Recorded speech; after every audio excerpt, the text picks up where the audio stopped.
Hello friends, welcome back to my channel Angeline Creations. First of all, உங்க எல்லாரையும் இந்த 12 days ரொம்ப miss பண்ணேன் அப்படினு தான் சொல்லணும்.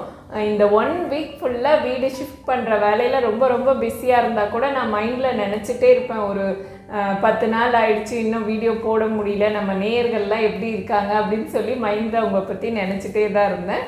ஸோ ஃபைனலாக ஓரளவுக்கு வீடெல்லாம் இப்போ வந்து செட் பண்ணி முடிச்சிட்டேன். ஸோ அதனால் வீடியோ போடலாம் அப்படின்னு சொல்லி இன்றைக்கி வந்து ஒரு சிம்பிளான ஒரு ஸ்வீட் ரெசிபி தான் அவங்க எல்லாருக்கும் செஞ்சு காட்ட போகிறேன்.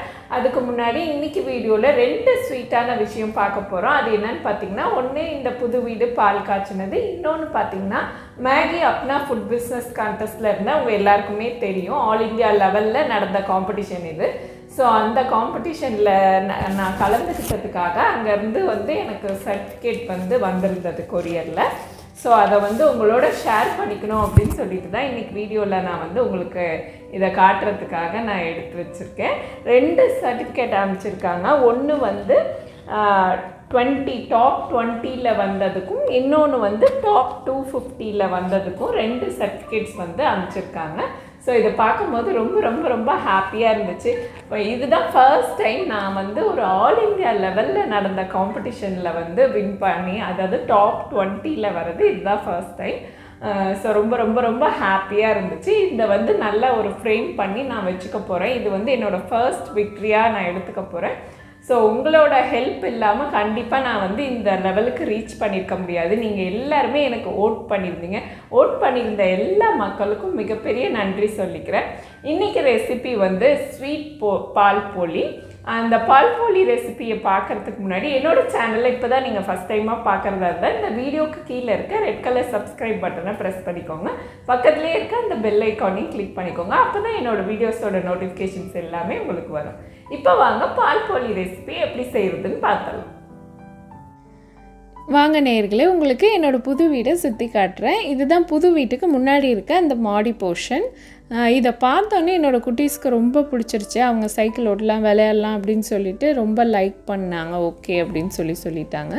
எனக்கு பார்த்திங்கன்னா இது வந்து என்னோடய மாமனார் மாமியார் இருக்கிற அந்த பர்ட்மேன் ஹவுஸ்க்கு பக்கமே தான். நான் ஆல்ரெடி இருந்த ஸ்ட்ரீட்டுக்கு ஒரு 2 ஸ்ட்ரீட் தள்ளி தான் இருக்கேன். இப்போ ஒரு பெரிய சைஸ் ஹாலு, அதுக்கப்புறம் ஒரு சின்ன மாடுலர் கிச்சன், 2 பெட்ரூம், 2 பாத்ரூம் இருக்குது. எல்லாமே வந்து நியூலி கன்ஸ்ட்ரக்டட் வீடு தான், ரெண்ட்டுக்கு தான் இருக்கும். பட் வந்து எனக்கு இந்த வீடு வந்து ரொம்ப பிடிச்சிருந்தது. ஏன்னு பார்த்திங்கன்னா இதில் வந்து ஃபர்னிஷ் பண்ணிவிட்டு அது ட்ரெஸ்ஸிங் டேபிள், அதுக்கப்புறம் டிவி டேபிள் எல்லாமே வந்து ப்ரொவைட் பண்ணியிருந்தாங்க. ஸோ வந்து ரொம்ப பார்க்க வீடும் வந்து வெளிச்சமாகவும் காத்தோட்டமாகவும் இருந்தனால ஓகே அப்படி சொல்லி எடுத்தாச்சு.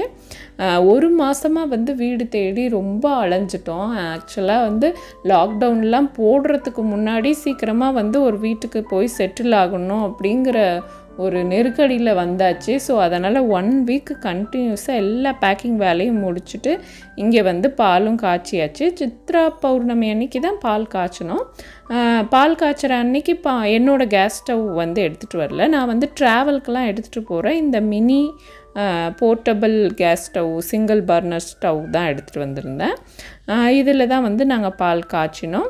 இந்த மாதிரி நீங்கள் வந்து ஒரு சின்ன ஸ்டவ் வாங்கிட்டிங்கன்னா உங்களுக்கு ட்ராவல்லாம் போகும்போது ரொம்பவே ஹெல்ப்ஃபுல்லாக இருக்கும். நான் வந்து வேளாங்கண்ணி போகும்போது இந்த ஸ்டவ் தான் எடுத்துகிட்டு போவேன். அதுக்கப்புறம் பால்லாம் காய்ச்சி ப்ரேயர்லாம் பண்ணிவிட்டு குட்டீஸ்லாம் வந்து கொஞ்சம் விளையாண்டுட்டு இருந்தாங்க. அத்தை மாமா அம்மா மட்டும்தான் வந்திருந்தாங்க. கொரோனா டைமுங்கிறனால என்னோடய ரிலேட்டிவ்ஸ் யாராலையும் வர முடியல. ஸோ நாங்கள் மட்டும் சிம்பிளாக பால் காய்ச்சிட்டு திங்ஸ் எல்லாம் வந்து கொண்டு வந்து இறக்கியாச்சு. நான் வந்து பேக்கர்ஸ் அண்ட் மூவர்ஸ்லாம் கூப்பிடல, ஃபுல்லாக நானே வந்து எல்லாத்தையும் பாக்ஸஸில் போட்டு அடுக்கி வச்சுருந்தேன். என்னோடய ட்ரெஸ்ஸஸ்ஸு, திங்ஸு, வெசல்ஸு எல்லாமே வந்து அடுக்கி வச்சுருந்தேன்.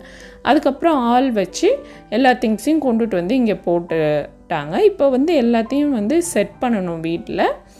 கொஞ்சம் கொஞ்சமாக ஒவ்வொரு ரூமாக வந்து ஆர்கனைஸ் பண்ணி அடுக்க ஆரம்பிக்கலாம். அதுக்கப்புறம் பார்த்திங்கன்னா இந்த வீட்டில் வந்து ஏசி யூனிட்டுக்கு வந்து ட்ரில்லிங் போடாமல் விட்டுருந்தாங்க. ஸோ அதுக்காக வந்து நாங்கள் ஆள் கூப்பிட்ருந்தோம் ஏசி வந்து ஃபிட் பண்ணுறதுக்கு.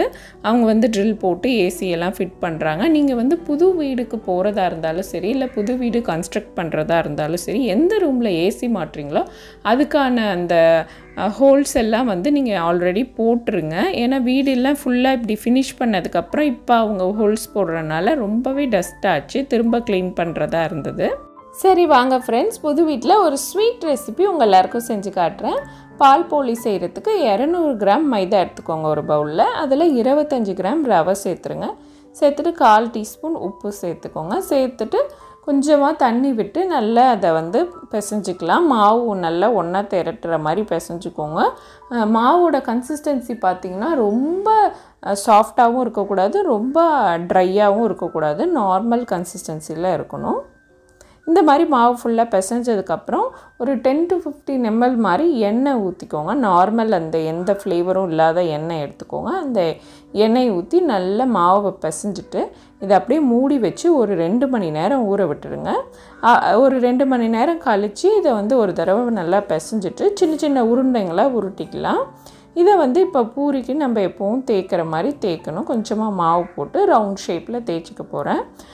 இந்த பூரி தேய்க்கும் போது பார்த்திங்கன்னா ரொம்ப மெலிசாக தேய்ச்சிடக்கூடாது, அதே மாதிரி ரொம்ப தடியாகவும் தேய்ச்சிடக்கூடாது. நார்மல் திக்னஸில் இருந்தால் தான் பூரி வந்து கரெக்டாக இருக்கும்.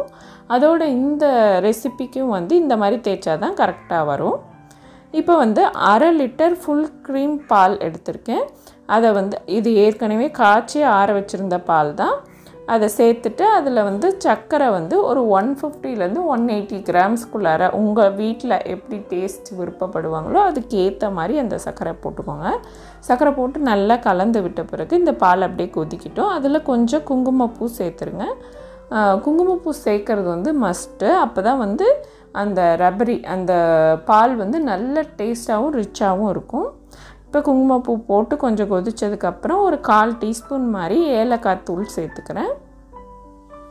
ஏலக்காய் தூள் சேர்த்து நல்லா கலந்து விட்டுடுங்க.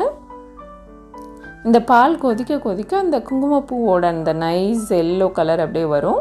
ஒரு சின்ன சிட்டிகை வந்து உப்பு போடுறேன். அப்போ தான் வந்து டேஸ்ட் நல்லா என்ஹான்ஸ் பண்ணும். அந்த இனிப்போட டேஸ்ட்டை வந்து நல்லா கூட்டி கொடுக்கும்.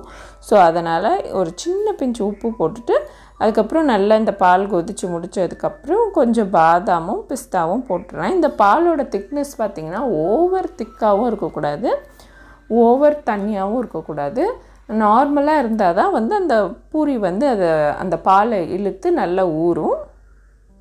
இப்போ வந்து ஒரு கடாயில் எண்ணெய் வச்சுட்டு நான் எடுத்து வச்சுருந்த அந்த தேய்ச்சி வச்சுருந்த அந்த பூரியெல்லாம் போட்டு பொரித்து எடுத்துட்டேன்.